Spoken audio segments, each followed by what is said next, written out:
Pisces, hi! Welcome to Mr. Queen PH at ito ang inyong December money reading. This is a general reading, just take what resonates. Watch your Sun, Moon, Rising, Venus for other messages and thank you sa lahat ng sumusuporta dito sa ating channel. Just a reminder, gamitin nyo lamang ang reading na ito bilang gabay. And pa-follow, like na rin ang ating Facebook at TikTok. Lahat po yan Mr. Queen PH.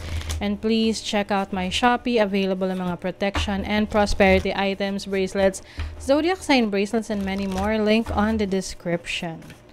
Okay, let us see. Pisces. What's up? What's up? Oh, Pisces sensitized.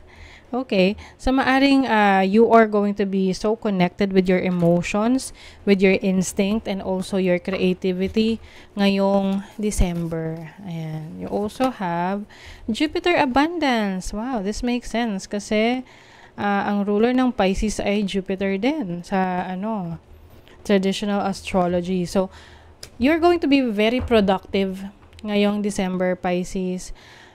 Luck is on your side. Maaring marami ring mga, I'm seeing yung iba sasali sa mga raffle.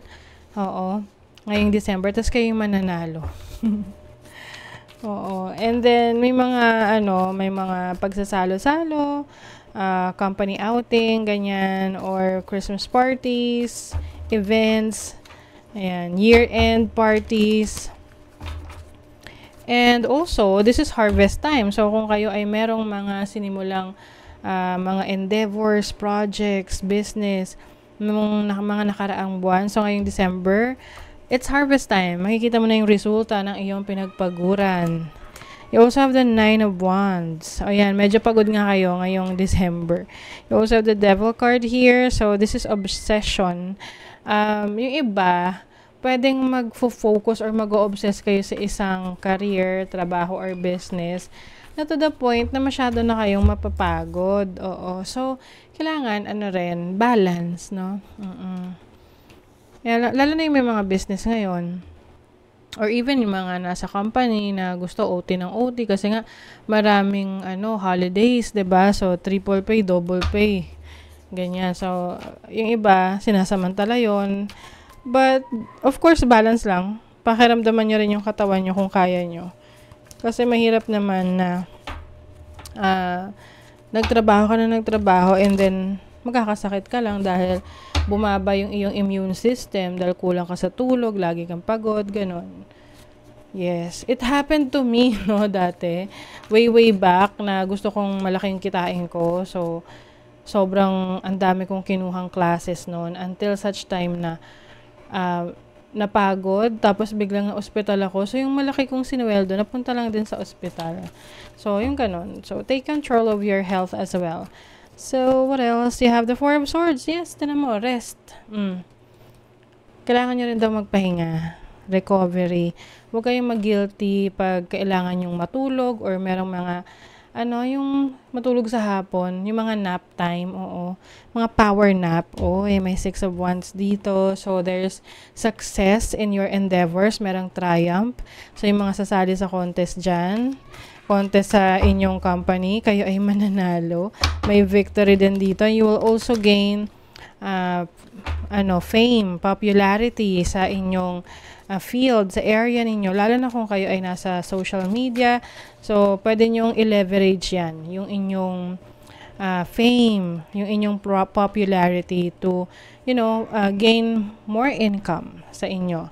You also have the Lover, so you are very supported by your loved ones. Yung iba naman, meron kayong susubukang bagong endeavor, pwedeng project, business with your partner, with your romantic partner na magiging very successful. Okay? And some of you naman, doesn't have to be a romantic partner. This is anyone na pinagkakatiwalaan mo kasi merong agreement akong nakikita rito. You also have the Strength card. Yes, you have all the strength that you need. Malakas yung pangangatawan mo ngayong December. Just make sure rin na, of course, kailangan alagaan mo rin yung sarili mo para maintain mo lang yung strength na yan. You also have the Judgment. So, karma to. So, ibig sabihin, whatever you put out there, yun din yung marireceive mo. So, kung wala kang gagawin or hindi ka magte-take action sa mga plano mo, then definitely wala kang maasahan na return dyan. But if you are going to take action and do whatever or ano yung nire-require ng mga goals mo, kung gagawin mo yon, then definitely you will get the results that you want. Yes, you have the 8 of Wands. You're going to be very busy, Pisces. Maraming travels here and there.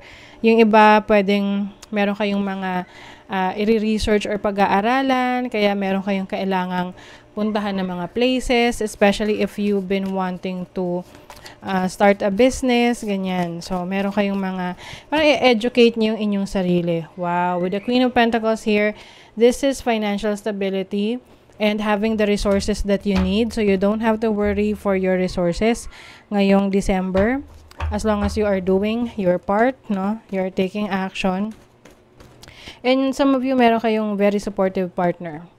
Ayan, yung mga skills ninyo, maaasahan nyo yan na magbibigay yan ng income sa inyo ngayong December. So, some of you will also be cleaning your workstation, kung saan ka man nagtatrabaho, whether sa work from home yan, yung workspace ninyo, yung area ninyo na kung saan dun kayo nag-aaral, dun kayo nag-iisip, no, nagko-conceptualize. So you're going to be cleaning that para mas maganda yung yung pasok ng ideas.